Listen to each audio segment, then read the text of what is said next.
Hi viewers, welcome to ఎబిటీవీ.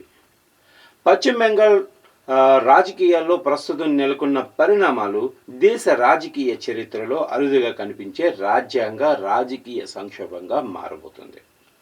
Assembly ఎన్నికల్లో Bharatiya Janata party ఘన విజయాన్ని నమోదు చేస్తూ 294 స్థానాలకు గాను 207 స్థానాలు గెలుచుకుని స్పష్టమైన మెజార్టీ సంపాదించింది.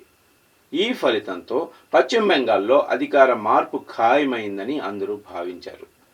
సాధారణంగా ఇలాంటి పరిస్థితుల్లో అధికారంలో ఉన్న ముఖ్యమంత్రి రాజీనామా చేసి కొత్త ప్రభుత్వం ఏర్పాటుకు మార్గం సుగమం చేస్తారు.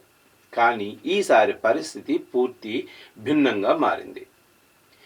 ప్రస్తుత ముఖ్యమంత్రి మమతా బెనర్జీ తీసుకున్న నిర్ణయం రాజకీయ వర్గాలను, న్యాయ నిపుణులను, దేశ ప్రజలను ఆశ్చర్యానికి గురిచేసింది.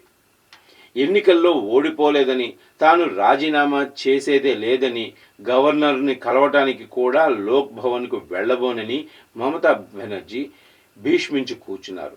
ఆమె చేసిన ఈ ప్రకటన దేశవ్యాప్తంగా సంచలనంగా మారింది.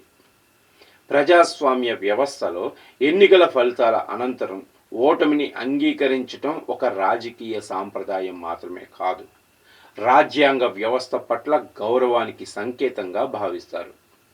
కానీ మమతా బెనర్జీ మాత్రం తాను ఓడిపోలేదని, ఎన్నికల ఫలితాలు వాస్తవ ప్రజాభిప్రాయాన్ని ప్రతిబింబించడం లేదని వాదిస్తూ రాజీనామాను తిరస్కరిస్తున్నారు. దీంతో బెంగాల్ రాజకీయాలు ఒక్కసారిగా అసాధారణ మలుపు తీసుకున్నాయి. మమతా బెనర్జీ ఆరోపణల ప్రకారం ఎన్నికల ప్రక్రియలో భారీ స్థాయిలో అక్రమాలు జరిగాయి అని ఆమె ప్రధాన ఆరోపణ. ముఖ్యంగా 100కు పైగా స్థానాల్లో తమ పార్టీ తృణమూల్ కాంగ్రెస్ గెలవాల్సి ఉండగా కౌంటింగ్ సమయంలో ఫలితాలను తారుమారు చేసి బీజేపీకి అనుకూలంగా మార్చారని ఆమె ఆరోపిస్తున్నారు. ఎన్నికల సంఘం నిష్పక్షపాతంగా వ్యవహరించలేదని, బీజేపీకి మద్దతుగా పనిచేసిందని ఆమె తీవ్ర విమర్శలు చేస్తున్నారు. అంతేకాకుండా కౌంటింగ్ కేంద్రానికి వచ్చిన సమయంలో తనపై దాడి కూడా జరిగిందని ఆమె ఆరోపించడం పరిస్థితిని మరింత వివాదాస్పదంగా మార్చింది. అయితే ఎన్నికల ఫలితాలు అధికారికంగా వెలువడిన తర్వాత కూడా ముఖ్యమంత్రి రాజీనామా చేయకపోతే ఏమవుతుంది? ఇదే ప్రశ్న ఇప్పుడు దేశవ్యాప్తంగా చర్చనీయాంశమైంది. ఈ నేపథ్యంలో న్యాయ నిపుణులు కీలకమైన విశ్లేషణలు చేస్తున్నారు. వారి అభిప్రాయం ప్రకారం మమతా బెనర్జీ రాజీనామా చేయకపోయినా ఆమె ప్రభుత్వానికి ఉన్న రాజ్యాంగబద్ధమైన కాల పరిమితి మే 7వ తేదీన ముగుస్తుంది. ఒక ప్రభుత్వానికి 5 ఏళ్ల పదవీ కాలం మాత్రమే ఉంటుంది. ఆ గడువు ముగిసిన తర్వాత రాజీనామా చేసినా చేయకపోయినా కూడా ఆ ప్రభుత్వం ఆటోమేటిక్గా ముగిసిపోయినట్లే పరిగణించబడుతుంది. అంటే మమతా బెనర్జీ పదవిలో సాగాలన్నా అది రాజ్యాంగపరంగా సాధ్యం కాదని నిపుణుల సంఘం విశ్లేషణలు చేస్తున్నారు. ఇక్కడ గవర్నర్ పాత్ర అత్యంత కీలకంగా మారబోతుంది. శాసనసభ పదవీ కాలం ముగిసిన తర్వాత గవర్నర్ అసెంబ్లీని రద్దు చేయొచ్చు. అనంతరం ఎన్నికల్లో మెజారిటీ సాధించిన పార్టీని ప్రభుత్వం ఏర్పాటు చేయమని ఆహ్వానిస్తారు. కాబట్టి మమతా బెనర్జీ రాజీనామా చేయకపోయినా ఆమె నిరాకరణతో రాజ్యాంగ ప్రక్రియ ఆగిపోదని న్యాయ నిపుణులు చెబుతున్నారు. కొత్త ప్రభుత్వం ఏర్పాటుకు అవసరమైన అన్ని మార్గాలు రాజ్యాంగంలో ఉన్నాయని వారు స్పష్టం చేస్తున్నారు. ఒక సీనియర్ న్యాయవాది వ్యాఖ్యానించినట్లు, రాజకీయంగా ప్రతిఘటన చూపించడం వేరు, కానీ రాజ్యాంగాన్ని నిలువరించడం అసాధ్యం. అంటే మమతా బెనర్జీ తన రాజకీయ నిరసనను వ్యక్తం చేయొచ్చు, ఎన్నికల ఫలితాలను సవాల్ చేయొచ్చు, కోర్టుకు వెళ్ళవచ్చు, కానీ కొత్త ప్రభుత్వం ఏర్పాటును రాజ్యాంగపరంగా అడ్డుకోవడం సాధ్యం కాదు. ఆమె ప్రతిఘటన వల్ల రాజకీయ సందేశం వెళ్ళొచ్చు, కానీ చట్టపరంగా దాని ప్రభావం పరిమితంగానే ఉంటుంది. మమతా బెనర్జీ ఈ విధంగా వ్యవహరించడానికి కారణాలపై కూడా విస్తృతమైన చర్చ జరుగుతుంది. రాజకీయ విశ్లేషకుల అభిప్రాయం ప్రకారం ఇది కేవలం ఓటమిని అంగీకరించలేక చేసిన వ్యాఖ్య మాత్రమే కాదు, ఇది ఒక వ్యూహాత్మక రాజకీయ నిర్ణయం కావచ్చని భావిస్తున్నారు. భారీ ఓటమి తర్వాత పార్టీ శ్రేణుల్లో నిరుత్సాహం రాకుండా తమ మద్దతుదారుల్లో పోరాట స్ఫూర్తి నింపుకునేందుకు మమతా బెనర్జీ ఈ రీతిలో మాట్లాడి ఉండవచ్చని విశ్లేషకులు భావిస్తున్నారు. మా ఓటమి నిజమైన ఓటమి కాదు అనే సందేశాన్ని ఇవ్వటం ద్వారా తన పార్టీని ఐక్యంగా ఉంచాలన్న ప్రయత్నం కావచ్చని భావిస్తున్నారు.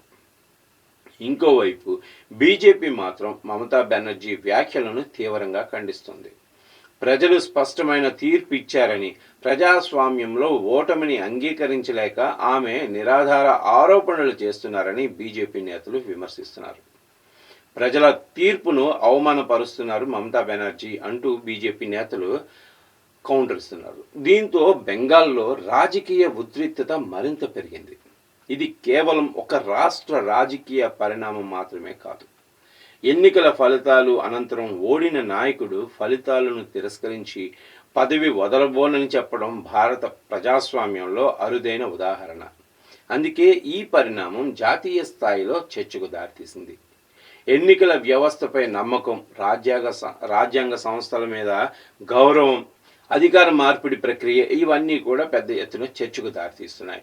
మమతా బెనర్జీ ఆరోపణలు నిజమా కాదా అన్నది విచారణలో తేలాలి. ఒకవేళ ఆమె చెప్పినట్లుగా నిజంగానే భారీ స్థాయిలో అక్రమాలు జరిగి ఉంటే అది ప్రజాస్వామ్యానికి ప్రమాదకర సంకేతం. కానీ సరైన ఆధారాలు లేకుండా ఇలాంటి ఆరోపణలు చేయటం కూడా ప్రజాస్వామ్య సంస్థలపై ప్రజల విశ్వాసాన్ని దెబ్బతీయొచ్చు. అందుకే ఈ వ్యవహారం అత్యంత సున్నితంగా మారింది. అప్పుడు అందరి దృష్టి రాబోయే రోజుల్లో జరిగే పరిణామాలపై ఉంటుంది. గవర్నర్ ఏ నిర్ణయం తీసుకుంటారు? మమతా బెనర్జీ కోర్టును ఆశ్రయిస్తారా? బీజేపీ ప్రభుత్వం ఏర్పాటు ప్రక్రియ ఎలా ముందుకు సాగుతుంది? ఈ ప్రశ్నలకు సమాధానాలు బెంగాల్ రాజకీయ భవిష్యత్తును నిర్ణయించనున్నాయి. మొత్తం మీద చూస్తే పశ్చిమ బెంగాల్ ప్రస్తుతం ఒక కీలకమైన మలుపు వద్ద నిలిచింది. మరోవైపు ఎన్నికల్లో భారీ మెజార్టీ సాధించిన బీజేపీ ప్రభుత్వం ఏర్పాటు చేయడానికి సిద్ధమవుతుండగా, మరోవైపు ప్రస్తుత ముఖ్యమంత్రి ఎన్నికల ఫలితాలను తిరస్కరిస్తూ రాజీనామా చేయనని ప్రకటించడం పరిస్థితిని అసాధారణంగా మార్చేసింది.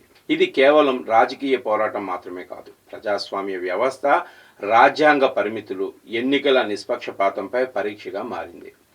రాబోయే రోజుల్లో బెంగాల్లో జరిగే ప్రతి పరిణామం దేశవ్యాప్తంగా ఆసక్తిగా గమనించబడుతుంది. మమతా బెనర్జీ పోరాటం ఎటుదారి తీస్తుంది? బీజేపీ ప్రభుత్వం ఏర్పాటు ఎంత సులభంగా జరుగుతుంది? రాజ్యాంగ సంస్థలు దీనికి ఎలా స్పందిస్తాయి అన్న ప్రశ్నలు ఇప్పుడు అందరిలోనూ ఉన్నాయి. ఒక విషయం మాత్రం స్పష్టంగా కనిపిస్తుంది.